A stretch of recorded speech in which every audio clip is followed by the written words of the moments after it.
Buenas tardes a todos y bienvenidos a este ciclo de conferencias que, como todos los años, el Centro de Estudios Montañeses dedica a alguna figura señera de nuestra región.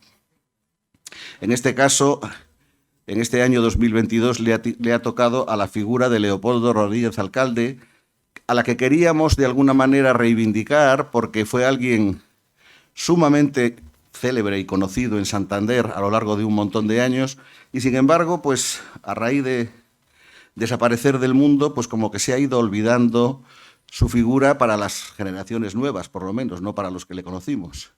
De manera que en el año 2020, en el 19 quizá, empezamos a pensar en la posibilidad de que, como en el año 20 era el centenario de su nacimiento, pues podríamos dedicarle algo, algunas jornadas, lo que fuese, pero luego vino la pandemia, llegó el coronavirus, se trastocó todo y entonces, pues el año pasado no queríamos dejar pasar también la efeméride de Matilde de la Torre, de modo que ha sido ya este año cuando hemos organizado este ciclo dedicado a Leopoldo Rodríguez Alcalde. Yo simplemente quiero dar las gracias al Ateneo de Santander, que como siempre tan amablemente nos acoge y nos facilita esta estupenda sala para que se desarrollen en ella las conferencias y simplemente dar las gracias también a José Manuel González Herrán por haber aceptado nuestra invitación y haber querido participar en este ciclo. Y le dejo la palabra a Fernando Gomarín Guirado, el vocal de publicaciones del Centro de Estudios Montañeses, para que haga la presentación del conferenciante. Buenas tardes a todos. Muchas gracias. Resumir en un folio la andadura, los trabajos de José Manuel González Herrán y sobre todo los méritos es muy difícil. Pero bueno, he tratado de, en un solo folio, como digo, reunir lo más importante, que es bastante, de José Manuel González Herrán. Él es profesor de Lengua y Literatura Española, lo fue en el Instituto de Bachillerato desde 1970, que fue en el Instituto de la Albericia de Santander entre 1976 y 82.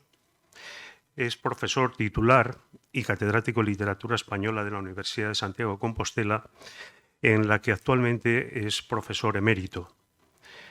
Conferenciante y profesor invitado en universidades de España, de Portugal, de Francia, de Inglaterra, Bélgica, Holanda, incluso de Egipto y también en Estados Unidos.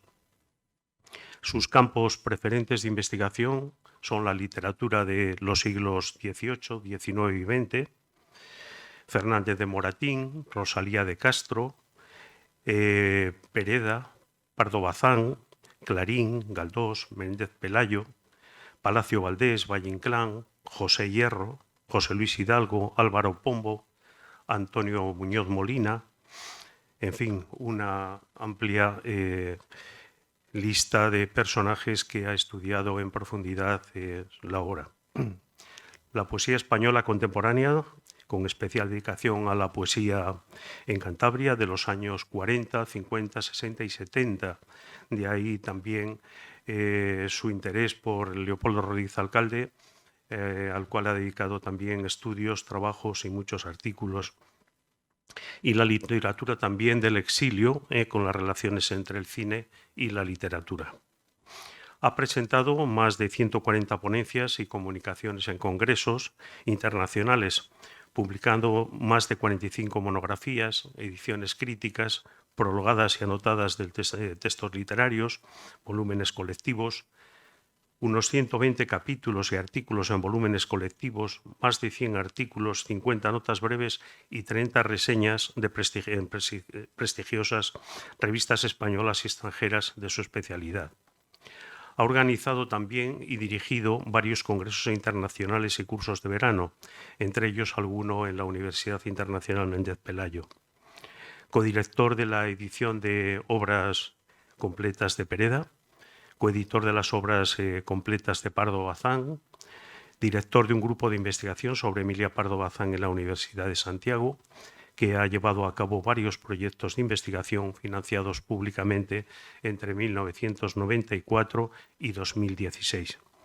director del portal de la Biblioteca de Autor de José María de Pereda en la Biblioteca Virtual Miguel de Cervantes, miembro de los consejos editoriales, comités científicos de diversas revistas y editoriales de su especialidad. Puede decir que es el director del Boletín de la Biblioteca Méndez Pelayo, director adjunto de la Tribuna, Cuadernos Estudio de la Casa Museo Emilia Pardo Bazán, académico correspondiente de la Real Academia Galega y presidente de la Sociedad de Literatura del siglo XIX. Creo que, en fin, siendo una síntesis, creo que hemos dicho bastante de la personalidad de nuestro conferenciante. Personalmente me une una amistad de hace muchísimos años, y es un placer para mí que hoy se encuentre aquí, que haya aceptado, como ha dicho el presidente, que haya aceptado esta invitación. Gracias.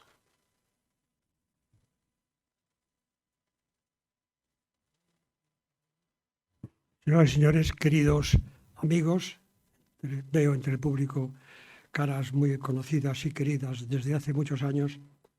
Quiero agradecer ante todo a Fernando sus palabras. Él lo ha dicho al final y es verdad.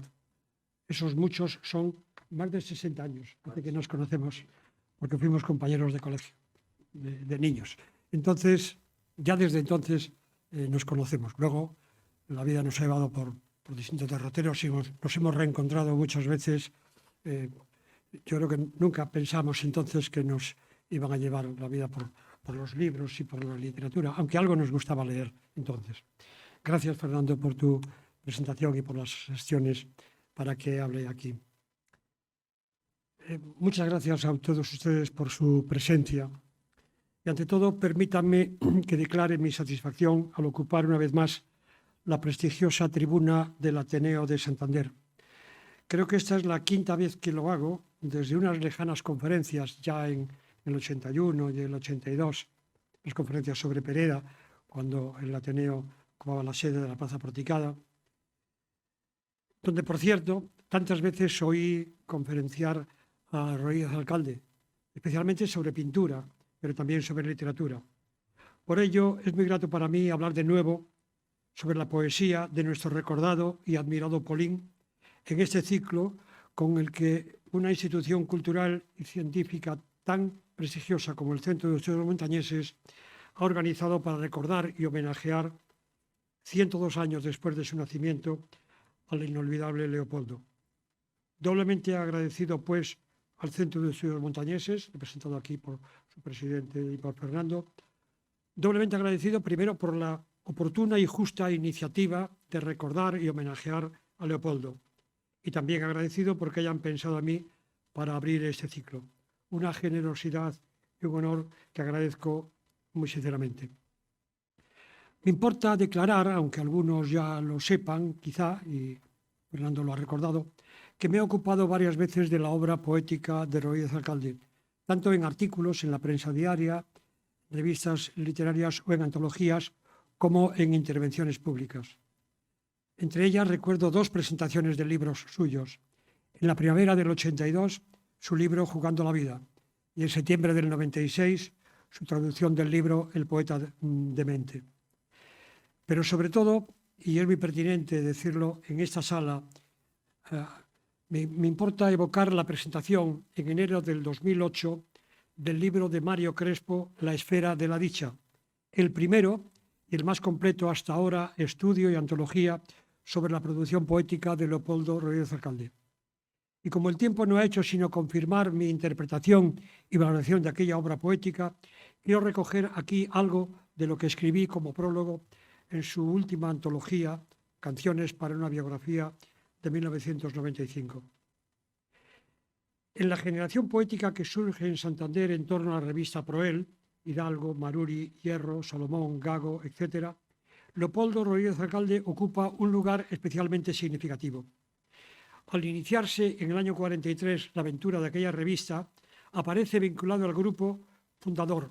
Aunque en sentido estricto no pertenezca a tal grupo fundador, su aportación se nos aparece hoy como la que correspondería a uno de sus mentores u orientadores.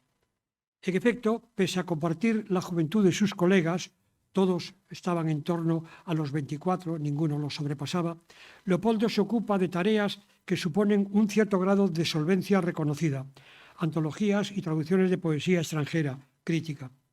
Solvencia que era fruto indiscutible de su impresionante capacidad lectora, acompañada, o mejor, perfilada, por una exquisita e inteligente sensibilidad, que con el paso del tiempo se convirtió en una erudición tan notable como alejada del convencional significado que en esta tierra del menéndez-pelayismo suele darse al concepto de erudito.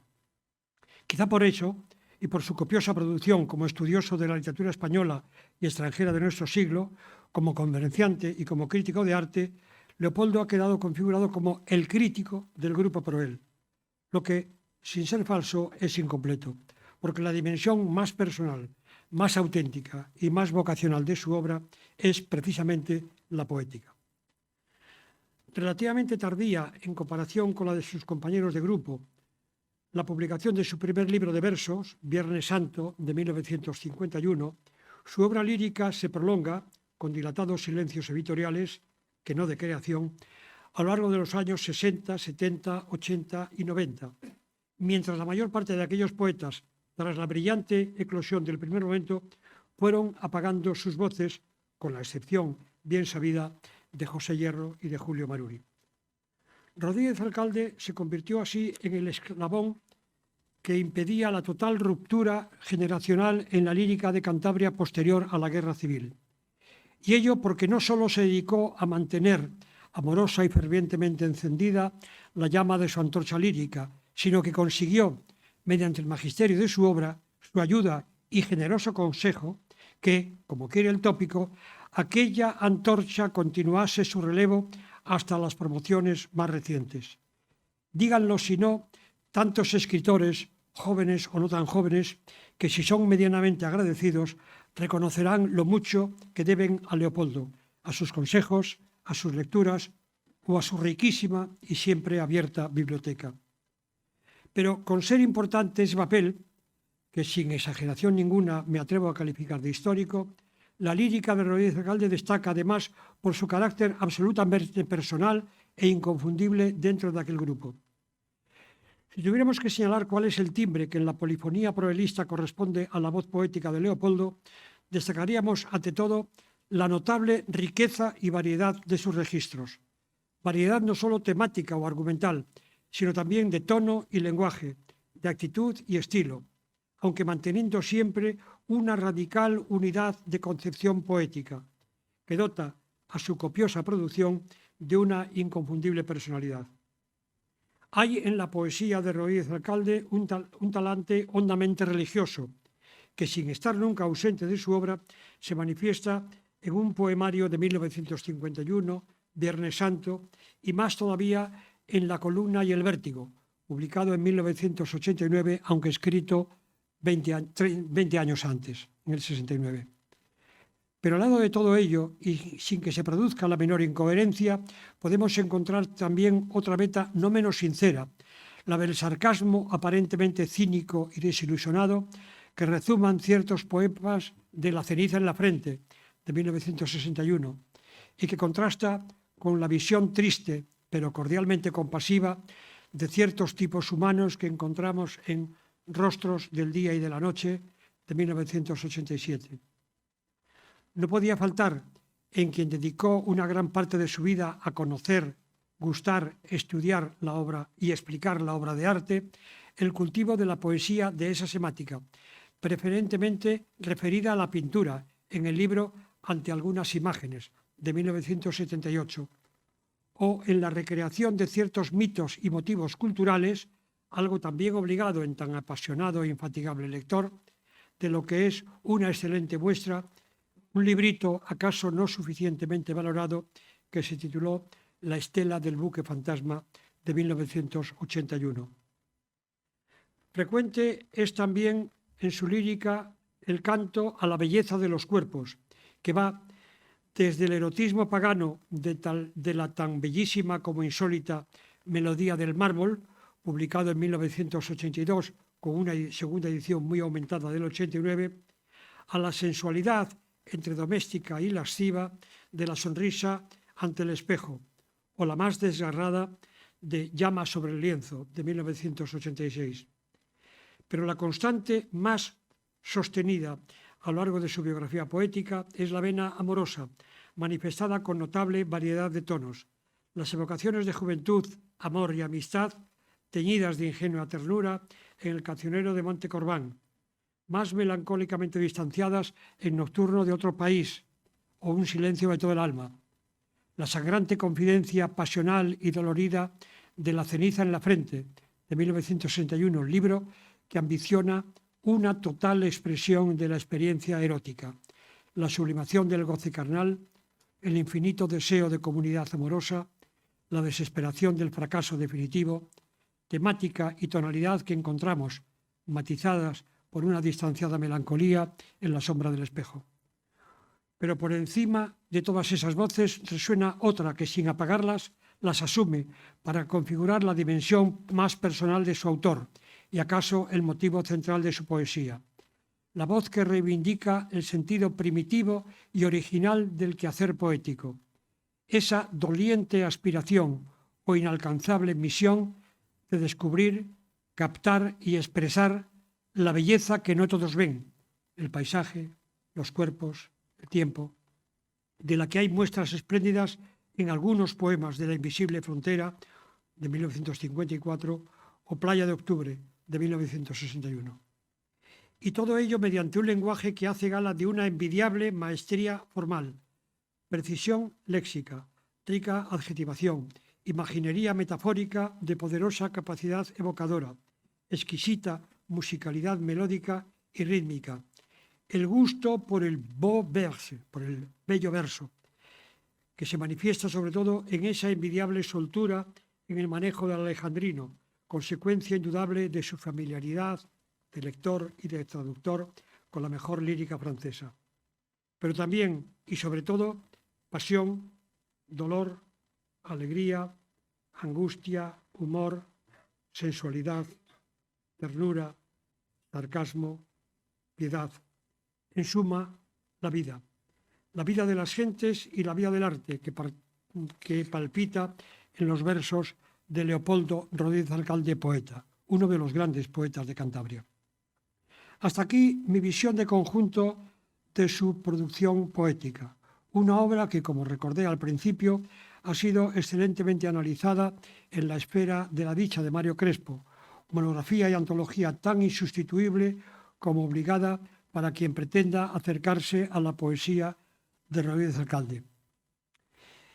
Y como estoy persuadido, porque son muchos años ya, más de 50 como profesor de literatura, de que la mejor o la única manera de conocer a un poeta y apreciar su obra es la lectura explicada y comentada de sus versos, quiero ocupar el resto de mi lección, que esto quiero que sea más que una conferencia, a leer y comentar los poemas cuyas copias les han repartido.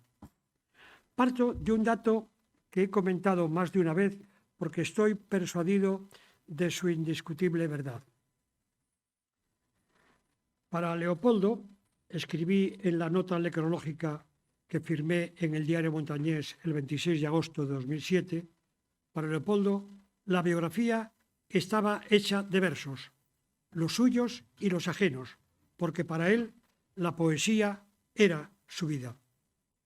Y en otra nota periodística que escribí para su centenario en junio de 2020, pero que no llegó a ver la luz en la prensa por razones que no son del caso, reiteraba la misma afirmación, recordando cómo los títulos de los dos libros en que él mismo seleccionó lo mejor de su producción poética, Jugando a la vida y Canciones para una biografía, reiteraban el mismo concepto, vida, biografía, como síntesis de su concepto de la actividad y oficio poético. Así se aprecia en el primer poema que he elegido, el que comienza Voy a dejarte, Corbán, fechado en 1948 y recogido en su libro Cancionero de Monte Corbán. Versos escritos por un Leopoldo de 18 años, colaborador en los cursos para extranjeros que la entonces recién recuperada Universidad Internacional de Verano de Santander, puesta ahora bajo la advocación de don Marcelino, cursos de verano, una de cuyas sedes estaba en el seminario diocesano de Montecorbán, en donde Paulín trabajó como colaborador. El poema, inequívocamente juvenil, sino adolescente, expresa con rara maestría, precisión léxica, ajustada adjetivación y cuidado ritmo, indicios evidentes de la lectura del poeta, esos sentimientos tan convencionales pero sinceros en el joven desencantado. La nostalgia por los sueños e ilusiones perdidas, el paso del tiempo, la soledad, la melancolía. Tópicos poéticos que, como pronto veremos, serán característicos en la lírica del autor. Voy a dejarte, Corbán, y está cayendo la tarde, enviando blanca lluvia por las gargantas del aire. Voy a dejarte, Corbán, y no quisiera dejarte, que en tu claustro dormido se me ha olvidado un sueño y ha de aguardar un año para volver a buscarle. Con ramos de despedida está el alma engalanándose, y en la corola invisible de mi pensamiento errante, porque no falte el rocío, una añoranza renace. Pasé junto a tus muros, no me dijiste nada, y yo no creí nunca que llegara a importarme, pero hoy de melancolía se tiñen mis soledades. Corbán, comencé a amarte cuando te abandonaba. Llegué a ti, como siempre, cuando ya era muy tarde. Monte Corbán, en tus ocasos puros, repletos para siempre de mi sueño, aquel primer lucero sobre el campo y el regreso a la noche con las luces perdidas en la blanca carretera.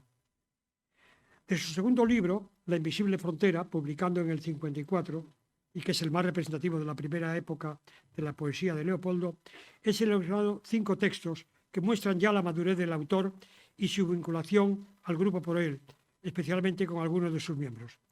El primero de esos poemas, número 2, Chaval, percibimos un cierto tópico costumbrista que mi antigua dedicación al escritor de Polanco me hace evocar a los raqueros peredianos vagando por los muelles de Puerto Chico o lanzándose al agua en busca de monedas de cobre, teñido de ese desencanto que ya empieza a ser característico de la lírica de Leopoldo.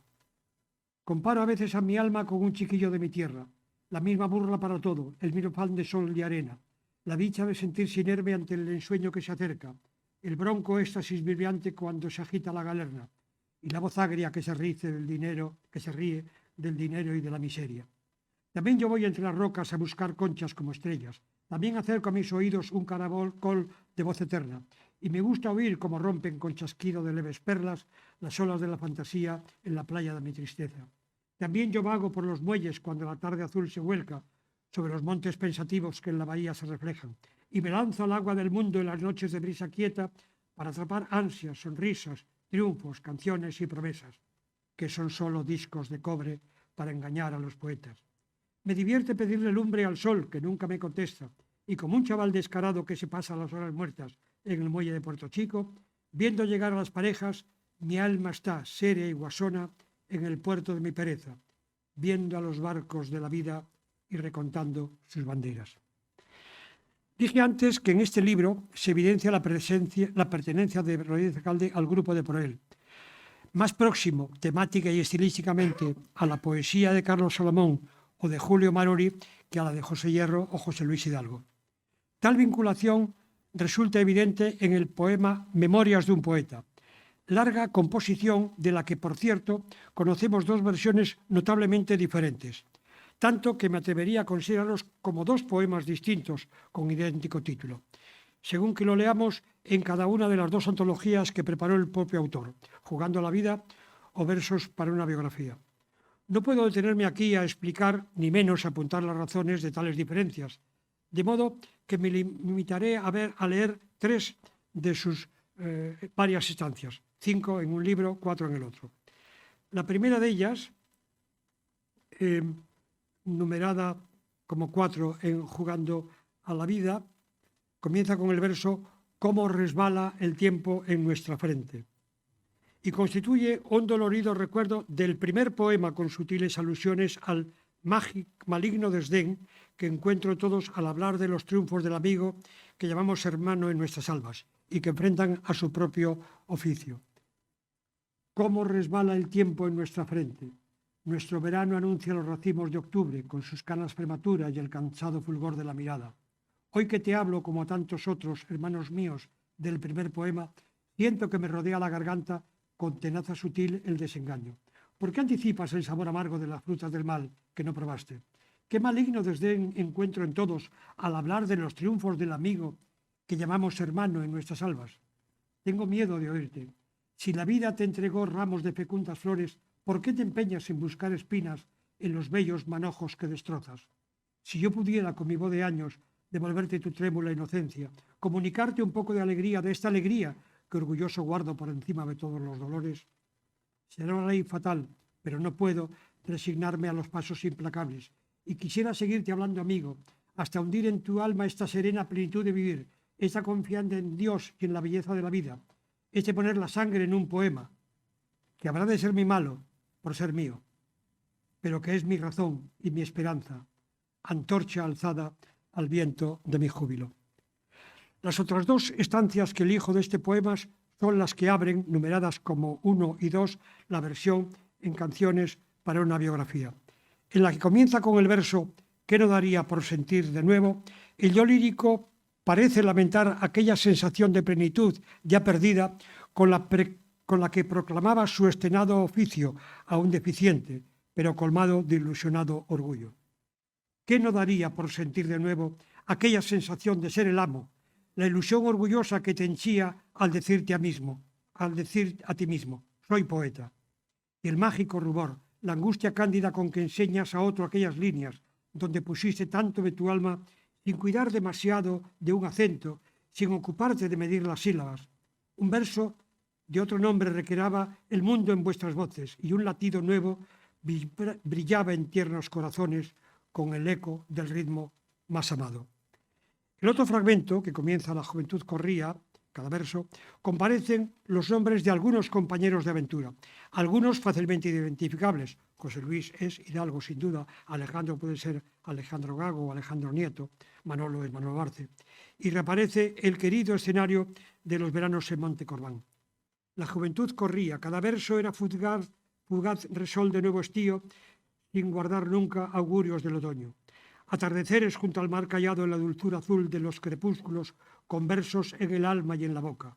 Y José Luis al lado, con su lenta voz de hermano mayor y su mirada sagaz y pensativa de hombre bueno. Y aquellas noches recorriendo bares de altavoz desquiciado y vino oscuro, con Alberto y Antonio, las primeras estrofas de Manolo y la ternura atesorada en rimas de Alejandro, y aquella gracia de risueña música que tanto desplegó José María. Y, porque nada falte, la jarana del porrón en la tarde dominguera. En la cruda fragancia del verano, Montecorbán, con sus ocasos puros, repletos para siempre de mi sueño.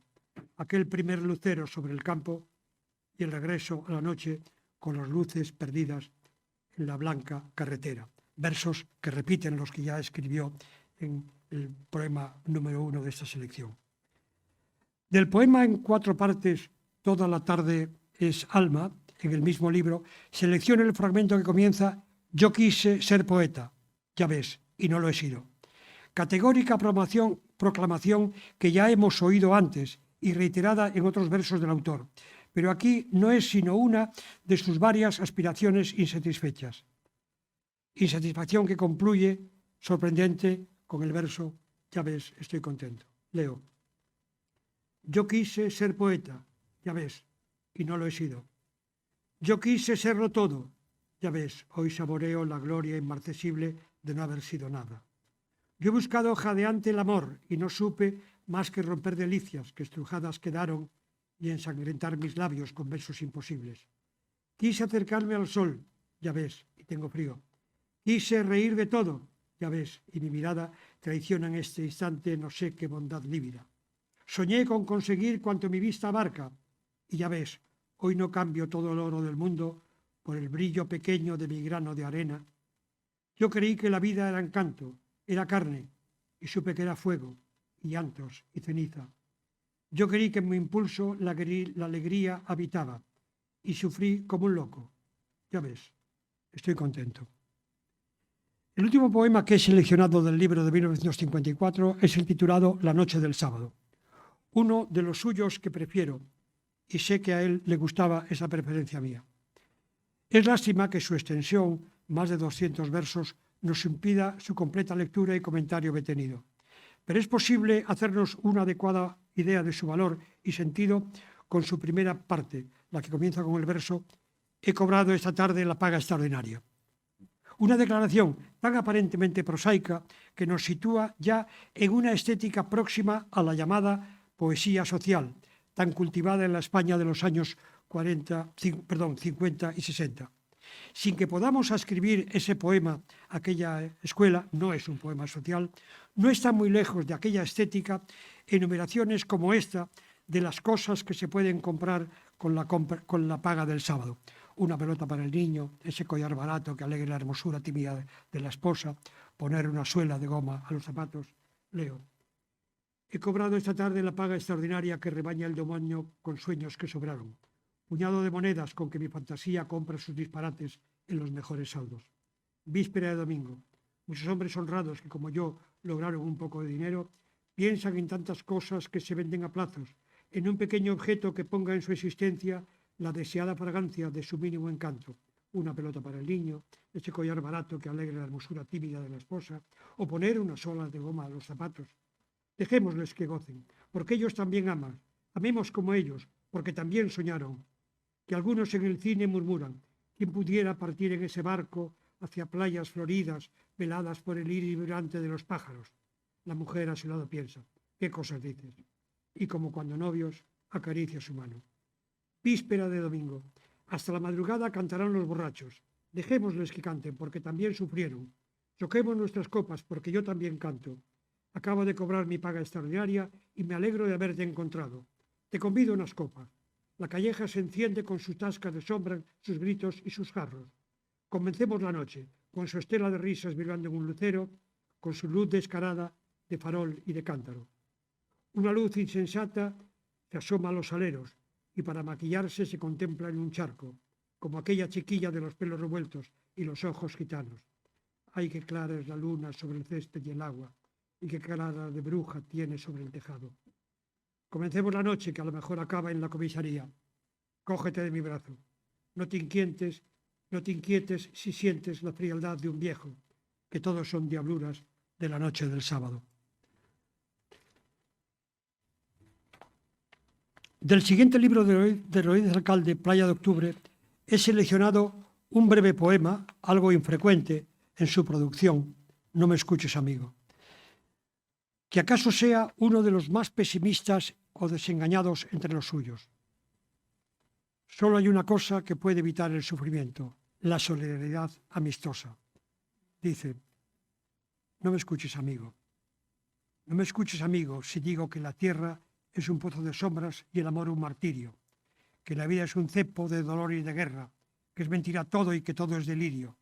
No me escuches, amigo, porque he sufrido tanto que mi voz vibra en solo crueles ironías, y en mis ojos amargos se enciende el desencanto. No quiero que tu mano se hiele entre las mías. Cuando quiera contarte mis oscuras visiones del hombre y de la vida, no me escuches, amigo. Mi voz mate carece de tiernas inflexiones. No escuches mis palabras, pero sufre conmigo. Tras un libro muy personal, La ceniza en la frente, del que ya comenté antes su sarcasmo aparentemente cínico y desilusionado, Rodríguez Alcalde publica en 1969 Nocturno de otro país, del que hay una reedición ampliada en 1975. Uno de sus más valiosos poemas, en mi opinión, no solo de este libro, sino de toda su obra, es el titulado La dulce vida, donde va enumerando algunas de las muchas cosas sencillas que hacen la vida más llevadera, entre ellas el oficio de hacer versos. Como dice el poeta que vela sus armas con el gozo de que añade un poco de hermosura a la tierra. La dulce vida. Un plato de aceitunas, 2 botellas vacías, carteles que mostraron fáciles paraísos de jardines, montañas, lagos y rascacielos. Una vieja vendiendo lotería, un muchacho esperando al amigo que siempre llega tarde, una mujer muy guapa con un hombre muy feo. La tarde se pasea con luces de aburrida sobre la acera henchida de pasos de domingo. Pídeme otra botella. Ya hemos hablado mucho de poetas que amamos, de lejanas mujeres, y nos queda un silencio poblado de sonrisas y la pequeña dicha de un cruce de miradas. La vida es dulce, dicen quienes gustan los frutos de ciertas horas tiernas que risueñas desfilan. Y aunque vibren las sombras que atesoran dolores, detenemos los ojos en mínimas riquezas y posamos las manos en lunas cotidianas. Mira cómo dos novios se cogen por el talle. Un chico en su piragua cruza la mar serena. Una mujer prepara la sopa del marido. Dos hombres se convidan en la tasca del barrio. Se acerca la pandilla de chicas y chavales bordando la alegría de la playa en vacaciones. Cuando la arena ríe, cuando el sol es tan bueno. Mira aquella muchacha que tan linda se sabe, o aquel hombre que lleva de su mano a su niña, la corbata belsando, la alborada de reyes, cuando gozan los padres más aún que los críos. El libro que se compra dejando de ir al cine, la bendición del pan en las mesas sencillas, el deleite en que asoman Belén y sus luceros del matrimonio joven ante el primer nacido, las charlas de las buenas mujeres en la esquina, viniendo del mercado o yendo a la parroquia, el poeta que vela sus armas con el gozo de que añade un poco de hermosura a la tierra. Esa es la dulce vida, quietamente hermanada con el amor que ignora soledades y angustias, con la tranquilidad del hombre que se duerme sabiendo que a la noche sucederá la aurora. Esa es la dulce vida para el que sabe amarla.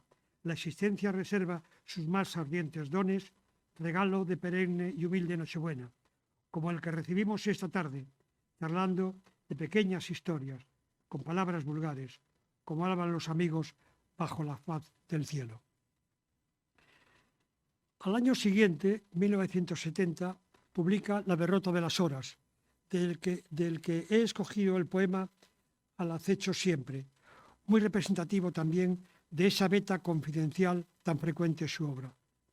Con una rara sinceridad, el yo lírico reconoce rasgos de su carácter, aparente buen humor, radical soledad, aturdida con absurdas amistades, soltería, que salvan las pequeñas bellezas del mundo. Una abierta sonrisa, el sol que reviste de fogatas los verdes álamos del camino, atisbando la luna de un poema, un vaso de buen vino, la mano que se tienda, el sol de la bahía. Quien me vea riendo me envidiará sin duda. Qué buen humor conserva, qué buena vida gasto. Alguien más receloso, quizá más espoleado por ese duro azote que llaman experiencia, murmurará: está solo, necesita aturdirse con el frágil bullicio de absurdas amistades. Una mujer corroe: ¿por qué no se ha casado?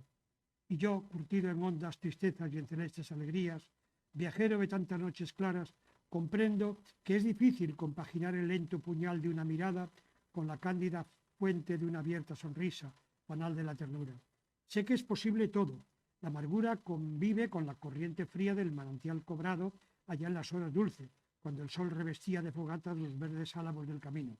Y aunque no me lo creas, bueno, lo estás creyendo, porque también conoces bruscos amaneceres, no hay en mi corazón una verdad más pura que el fervor infantil con que asisto al milagro renovado y perpetuo de tantas cosas bellas, íntimas y sutiles que Dios me ha concedido, contempladas en nítidas espumas del instante. Y aunque las añoranzas desgarren ilusiones, yo fui un rey de la vida que perdió su corona, otros anhelos brotan en la flor del silencio. Y aunque en alguna mueca diga que nada guardo y que no creo en nada, cada día que surge entrego mis pupilas a la luz, atisbando la luna de un poema, un vaso de buen vino, la mano que se tienda o el sol de la bahía. En 1978, Leopoldo publica Un silencio con todo el alma, título que acaso aluda al de esos 8 años sin publicar, del que vamos a leer y comentar el poema Versos para una noche, donde reitera algunos motivos que ya no son bien conocidos: la soledad nocturna, el dolor de recuerdos, la fugaz llamarada del amor no consumado. Erguido en el insomnio me contemplo en el feroz espejo del olvido. ¿Es el amor quien puede todavía galvanizar mi suerte con sus gritos? Todo aquello que estaba sepultado en el verso, en el daño, en los sentidos, espejará en la plaza del recuerdo, iluminado, dulcemente vivo. Carisma del holdo susurro de la vida, bendición del insólito cariño. ¿Quién pulsa el corazón con leve mano? ¿Quién habló de fronteras o de hastíos? Tal vez no duermo porque estoy soñando, y en la noche tranquila el infinito corcel de la ilusión me despereza con el candente aroma de sus ímpetus. Y el beso que en la boca se abrasaba, en la frente dormida se ha perdido. En el mismo año, Nuestro autor publica un libro, una plaquette de 3 composiciones titulado Tríptico de la Bahía, que glosa uno de sus escenarios más queridos y de presencia constante en sus versos, como lo tenía desde las ventanas de su casa en el muelle, antes de que dividiese aquel piso para quedarse como inquilino en la parte de atrás. Como en esta lectura comentada no es posible que nos ocupemos de los 3 poemas, prescindo del más extenso, que ocupa el dibujo central, y me detendré en los otros 2, Bahía ante los ojos y Pleno sol en la terraza, que ejemplifican muy bien cómo el poeta trata el mismo motivo, la bahía, de maneras muy diferentes. En el primero, la bahía santanderina aparece en los sucesivos momentos a lo largo del día. Leo. Bajo la candidez del sol naciente, el blanco aroma de la bruma blanca deshoja sus cristales la bahía, mientras allá, en la frente fascinada, la luz y sus radiantes golondrinas disipan sombras de nocturnas alas. Qué perennes nos arden los destellos brincadores, la perla en las quebrantas y las nubes desnudas restallantes sobre el jirón azul de la mañana. Dulzura del albor, canción perdida, y en arquillas de nácar encontrada cuando el sañudo verde de los campos se acrecienta en marinas esmeraldas, al tiempo que un sollozo se detiene y retoñan sonrisas esmeradas cara al esbelto vuelo de las velas y al amor recordado de la playa. ¡Qué despertar de agudos tornasoles en la palpitación de las montañas! Felicidad henchida, inexpresable, tras el tenso murmullo de la lágrima, tras el rencor de mármoles sombríos que la noche de ayer me amenazara. Avanza el día, la bahía tiende su música en el iris, la balada de sus dulces venas, el arpegio que el horizonte extático derrama. Un resonar de rosas reina y vibra sobre los montes que la tarde enlaza. Algas de anochecer entre los dedos, espejos de coral en la mirada.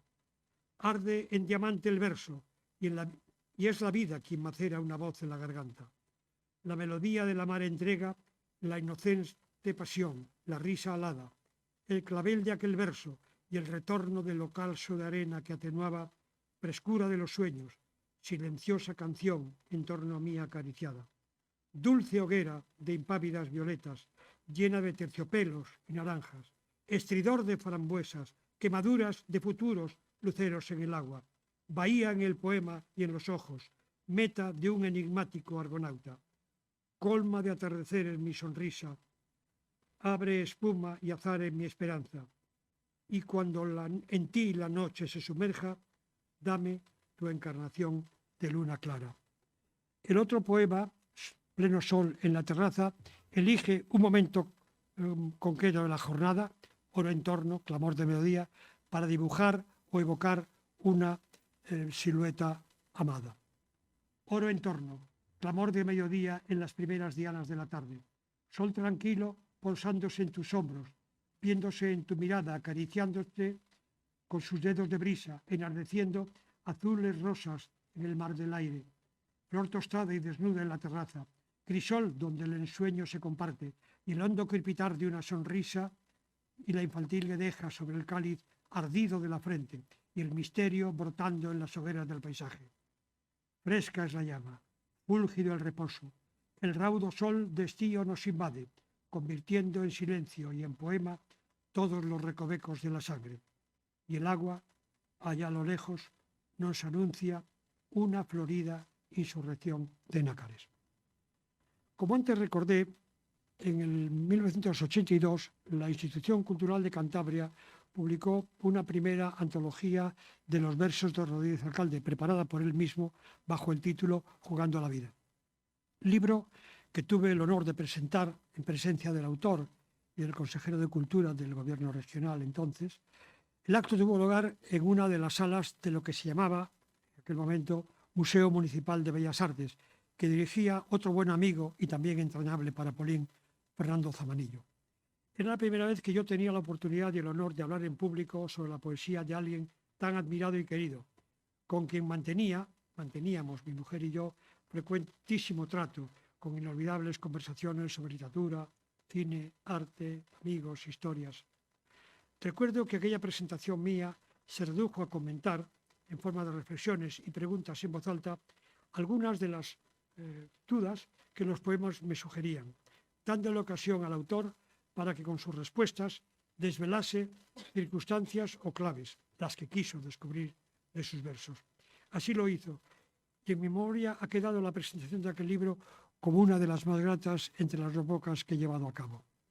Poco tiempo después, pocos meses después, yo iniciaba mi tarea docente en la Universidad de Santiago, y aunque continuamos manteniendo nuestra relación con Leopoldo, y por supuesto tuve ocasión de ir conociendo los libros que publicó desde entonces, Melodía del mármol, La estela del buque fantasma, La sonrisa ante el espejo, La columna y el vértigo, La sombra del deseo, Invitación a la imagen, perdimos ya para siempre aquel trato próximo y frecuente de todas las semanas. Con todo, él me pidió, y yo lo acepté, que prolongase con un breve estudio la segunda recopilación antológica de sus versos, Canciones para una biografía. De esa última etapa de su poesía he seleccionado 3 poemas breves. Antes de leer y comentar el primero, Melodía, que pertenece a Melodía del mármol, Sol en el cielo, creo necesario explicar el sentido de este curioso poemario. Para ello citaré algunas líneas de lo que el propio autor explicaba en las 2 páginas introductorias que añadió en la segunda edición, no en la primera. Segunda edición que estaba muy ampliada con respecto a la primera. Decía Leopoldo en esa introducción: de la poesía lírica griega no nos quedan más que 2 o 3 bates relativamente bien representados y tantos fragmentos dispersos, versos sueltos, melodías truncadas, nostalgias de lo perdido, de lo que no conoceremos nunca y que debió ser tan bello. Aquí y allá, en el relumbre de las antologías, encontramos un verso suelto, líneas que sugieren todo un mundo de alegría remota y perenne, convirtiendo en luz de lucero la iluminación de una chispa. Me he atrevido a prolongarles, tal vez con el riesgo de acompañarles de bruma. En efecto, los poemas del libro, que eran 17 en la primera edición y 39 en la segunda, son glosas, paráfrasis o ampliaciones de algunos de los fragmentos que conocemos de los primitivos líricos griegos. La más glosada, por supuesto, Safo, pero también Anacreonte, Alceo, Píndaro, Platón, entre otros. Veamos el titulado Sol en el cielo, que desarrolla y amplía, dotándolo de un gordo simbolismo, un verso de Simónides que dice: a solas el sol en el cielo. Ese verso Leopoldo lo desarrolla en este poema. Sol en el cielo, solitario, único rey de nuestra sangre. Sol en el cielo, circundando por la vacía eternidad, sol en el cielo, regentando tanto resplandor y tanta ruina. Llama perenne, condenada a no fundirse en otro fuego. Sol en el cielo, siempre solo, incomprensible, como el hombre. De su penúltimo libro, La sombra del deseo, he elegido el poema que comienza con el verso Las 2 de la mañana durante el corto día. En cierta medida se diría que no es sino una reiteración o glosa de otros textos leídos hasta aquí, pues repite imágenes, motivos, expresiones, metáforas constantes en su lírica. Pero leído con atención y con la perspectiva que nos da la contemplación de toda su obra, bien podría sintetizar su desengañada visión de la vida, desde la soledad radical y el deseo insatisfecho. Las 2 de la mañana. Durante el corto día me encelaba tu imagen y me estás esperando como todas las noches. Tu cara no es hermosa y por más que lo creo, siempre torno a esos labios que me anulan, me invaden, me arruinan y me ordenan. Las 2 de la mañana. Los compadres, los libros se arrumbaron muy lejos. Feliz por verme solo, recupero la alegría de sentirme a tu lado. Yo sé que estoy jugando, que todo lo he perdido, como lo perdería 1000 veces, y me acerco a tu puerta. Las 2 de la mañana. Es triste saber que el hombre llora después de haber gozado y que todo camino me conduce a tu carne. Ungido del deseo donde el hastío gruñe, he de llegar, con luchas de animal resignado, al cuarto donde apunta la rutina del beso. Ya está abierto el portal. Invaden mis pisadas con susurros de cárcel la mezquina escalera y contengo un cansado bostezo cuando cruje el último pendaño, las 2 de la mañana. En 1997, Leopoldo publicó en la preciosa colección poética La sirena del Pisueña, que dirigía Luis Malo Macaya y promovía Fernando Gomarín, el que, si no me equivoco, sería su último libro de poemas, Invitación a la imagen, y que, como enseguida explicaré, era en cierta medida recuperación de versos anteriores. El libro anuncia de manera clara su contenido. Quien, como todos sabemos, atesoraba una de las mejores colecciones de pintura, dibujo y grabado de Cantabria, que fue un notable crítico de arte, autor de libros fundamentales sobre Riancho, Quirós, María Blanchard, Pancho Cosío, Enrique Ograr. Este especialista en arte llevó muchas veces el arte pictórico a sus versos y alguno de sus libros fue ilustrado con bellos dibujos. Este, cuya invitación parece pedir la compañía de determinadas imágenes, reúne 3 grupos de poemas. Llama sobre el lienzo, Rostros en la noche y en el día, que recobraba sus poemarios del 86 y 87, e imágenes de pintores, donde glosa la personalidad y la obra de 3 artistas amigos, Álvaro Delgado, Pedro Calderón y José Luis Mazarío, de quien, por cierto, fui profesor de literatura en el instituto, en Albericia, y que era muy amigo de Leopoldo y que dibujó e ilustró uno de los libros de poesía de Leopoldo. Ese lado he seleccionado de uno de estos rostros, más bien de la noche, el que podríamos considerar como apuntes para una carpeta o galería de tipos característicos más o menos costumbristas. A propósito, me he decidido por la feroz y despiadada caricatura de uno de ellos, digamos que anónimo, aunque acaso no lo fuese, y para Leopoldo probablemente no lo era. Un tipo que sin duda Leopoldo conocía muy bien por su larga experiencia como conferenciante, como asistente a conferencias o a charlas a veces de charlatanes. Estos versos muestran una beta que no cultivó mucho, al menos en sus versos publicados, y para la que estaba especialmente dotado. La ironía, en este caso sarcástica, que en este verso denuncia, en este poema, denuncia una lacra cultural bastante extendida. El charlatán. Leo. Sabe todo lo que hay que saber. Ha visto todo lo que hay que ver. Ha poseído la verdad. Habla todo lo que hay que hablar ante cabezas inclinadas con reverencias a su majestad. Y habla, y habla, y habla sin reparar en la constancia del vacío, en el tembleque de la guasa, en el percal del pitorreo, en el agua de otra verdad. Y habla, y habla, y habla, hasta quedarse solo, imponiendo al silencio y al hastío, a la burla y a la soledad, su orgullosa ignorancia cósmica, su desarrapada majestad. No estaría completa esta visión y esta muestra de la poesía de Rodríguez Galde sin aludir a su labor como traductor, que en él era inseparable de su propia creación. Permitidme que repita lo que dije cuando en el 96 presenté en la Biblioteca de Menéndez Pelayo su traducción del poeta demente, Le Poète Fou, de Pierre Emmanuel.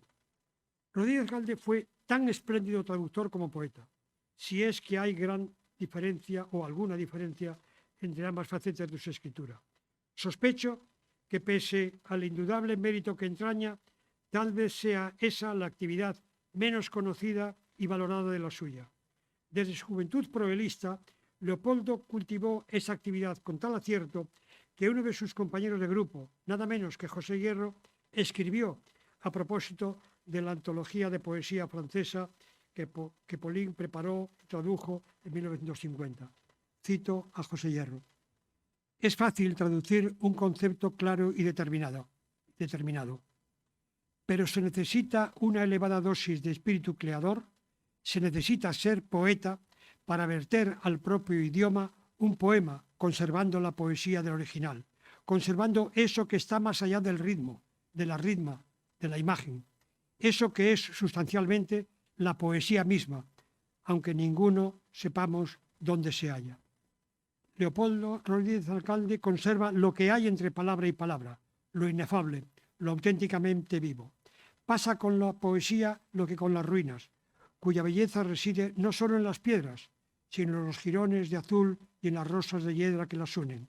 ya no es la forma de las palabras, su dibujo, es su calor, su color, su eco, lo que verdaderamente importa. Hasta aquí la cita de Hierro. Por eso suele decirse, y con razón, que los mejores traductores de poesía son los poetas. ¿Acaso porque traducir poesía no es sino una forma especial de hacer poesía, que solo se consigue cuando el traductor se enfrenta a los versos ajenos como si fuesen propios, haciendo suya esa afanosa búsqueda de la palabra, del tono, del ritmo, en que esencialmente consiste el oficio poético?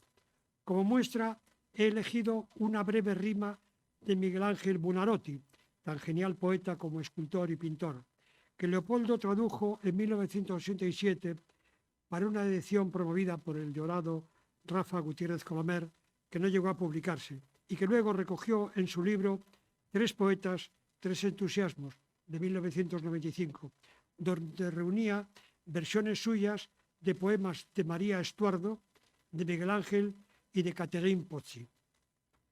El que he elegido es la rima 64 de Miguel Ángel, que comienza con "Io piangio, io ardo y mi consumo el core". Ahí tienen el texto en italiano, les leo la traducción de Leopoldo.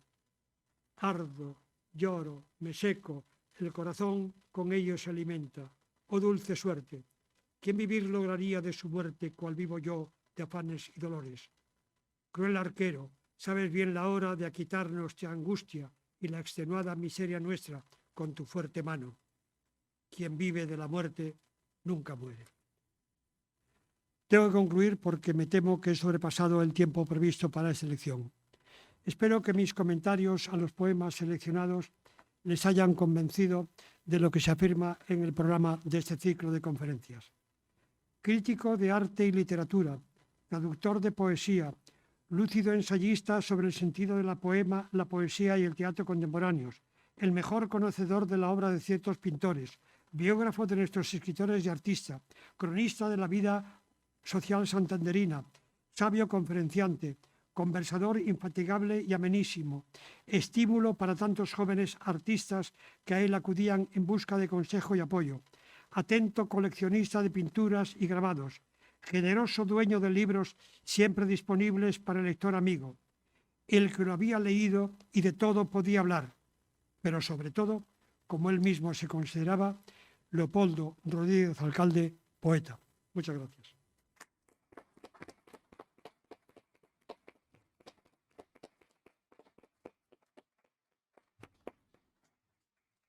Se abre un turno de preguntas. Si tienen curiosidad en preguntar algo al profesor González Herrán.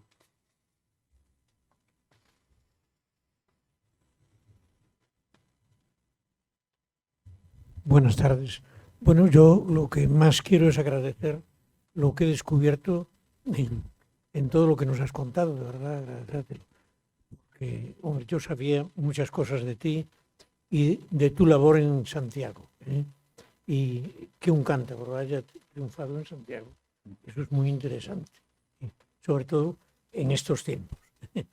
De verdad. Pero yo te quería hacer una pregunta. Yo a Rodríguez Alcalde, esta faceta de poeta, la verdad la desconocía. Me lo presentaron un par de veces, hablé con él, pero ya, claro, no era lo mismo que en su época tan interesante. Porque, ¿qué años tenía cuando escribió el primer poema? 18. El poema está pensado en el 48, es decir, que tenía 18 años. Por eso nació en el 20, ¿no? Sí, nació en el 20, sí. Sí. Es un poema de adolescente, un poema de adolescente, y se nota. Pero interesante. Aunque el libro se publicó en el 51, pero él se preocupó porque eso probablemente le interesaba y sabía que iban a pensar cuándo se han escrito ese poema. El libro se publica en el 51, pero los poemas están agrupados por año. Hay poemas de tal, y este poema es del 48, o sea que tenía 18 años. Me parece interesantísimo. Y la pregunta que quiero hacerte es, en Cantabria, en Santander, es todo su tesoro patrimonial, artístico, literario, eso, está reconocido plenamente. ¿Qué pasa con todo lo que ha dejado?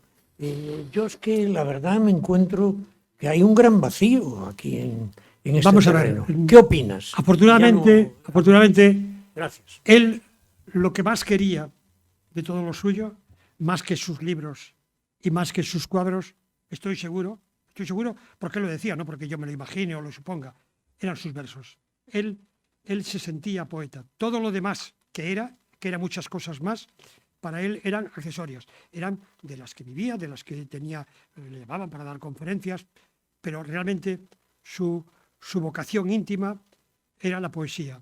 Y eso estarán de acuerdo conmigo algunos aquí presentes que también son poetas y con él compartieron esto, que él lo que más apreciaba era su poesía. Por tanto, nos queda lo mejor de lo suyo. Pero de lo otro que también tenía, de sus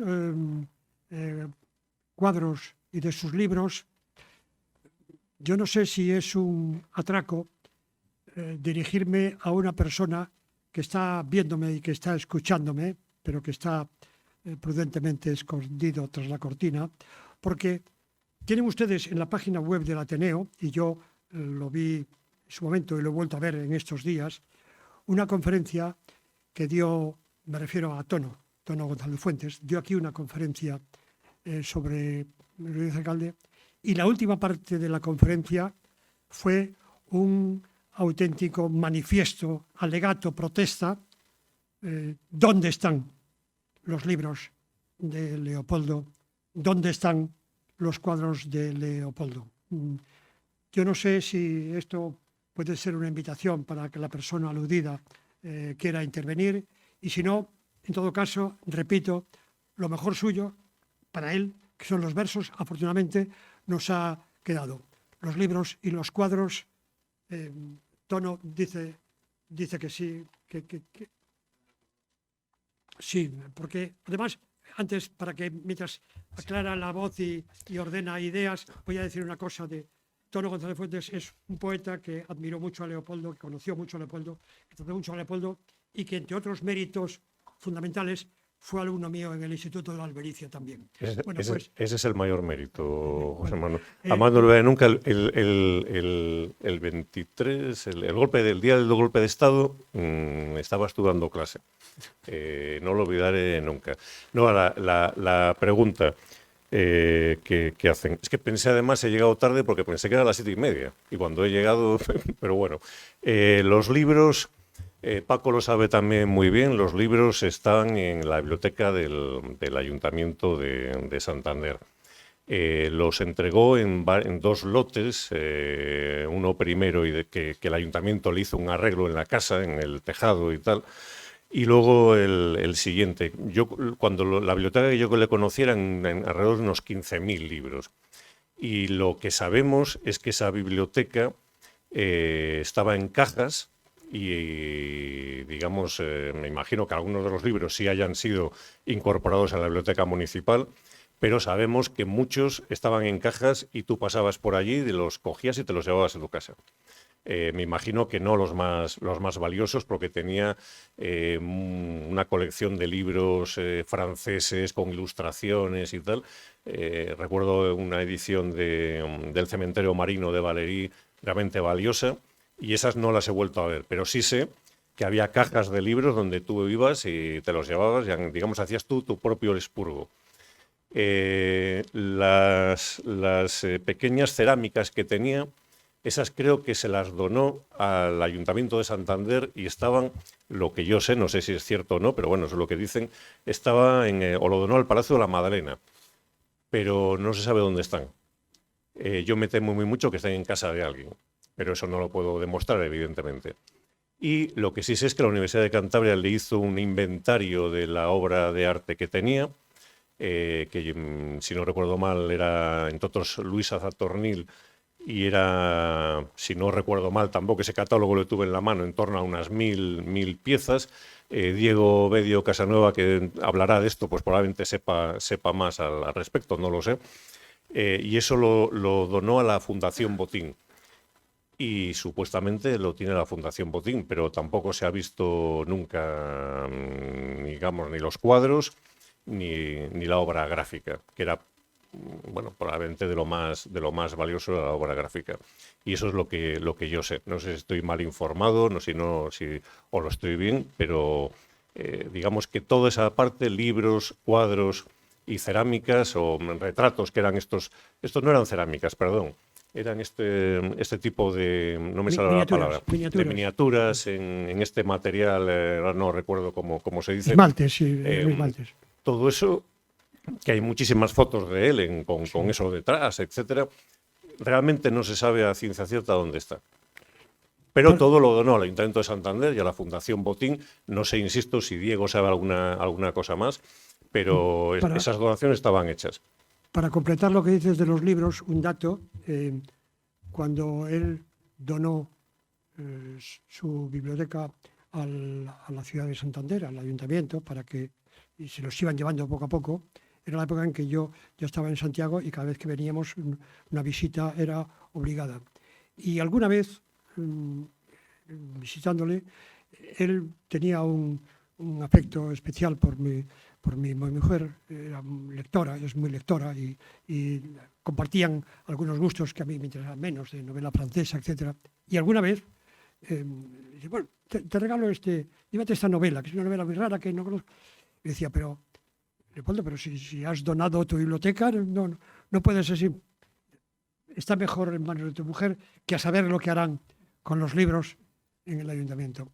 Él probablemente, en fin, él donó sus libros y le encantaría que se leyeran, porque los libros son para leerse, pero yo creo que era muy escéptico con respecto a... Y es una pena porque quienes hemos estado alguna vez en casa de Leopoldo sabemos que era una biblioteca extraordinaria, porque no era bibliófilo, no buscaba libros raros y tal, pero tenía poesía francesa, novela francesa, historia, literatura, pero tenía muchísimos. No sé exactamente cuántos, creo que los libretos de ópera, es verdad, sí, también tenía libretos de ópera, pero y libros, aparte de los que ya tenía de la biblioteca de su padre, porque Pauling empezó a leer ya en la biblioteca de su padre, que era un médico culto, que tenía muchos libros en francés. Y yo creo que esa biblioteca sería una buena biblioteca para uso y no sé, las instituciones. Sí, pero por desgracia... Por eso a veces cuando uno piensa qué hacer con sus libros, yo cada vez soy más escéptico, creo que es mejor ponerlos en la puerta de la calle, que la gente que pase se los lleve. Ese que se los lleva, los leerá. Si lo entregas a Yo hace unos años, mi mujer y yo regalamos unas cajas con novelas policíacas que nos interesaban, lo regalamos a una biblioteca y años después seguían en las cajas, dijeron, es que no tenemos quien los catalogue y tal, y entonces en fin. La biblioteca municipal expurgó muchos. Efectivamente, estoy seguro que lo mejor se lo quedó, lógicamente, pero expurgó muchos, lo puedo aseverar porque algunos los tengo yo. Me dijeron, vamos a expurgar estos libros de Pauling. ¿Quieres llevarte alguno de recuerdo? Dije, hombre, pues sí, sobre todo por ser de quién son, de quién fueron. Y así fue. Tengo varios libros de poesía sobre Vía Crucis, precisamente, que era un tema que él dominaba mucho, que me los llevé yo de recuerdo de Pauling y en casa los tengo. ¿Hay alguna pregunta más?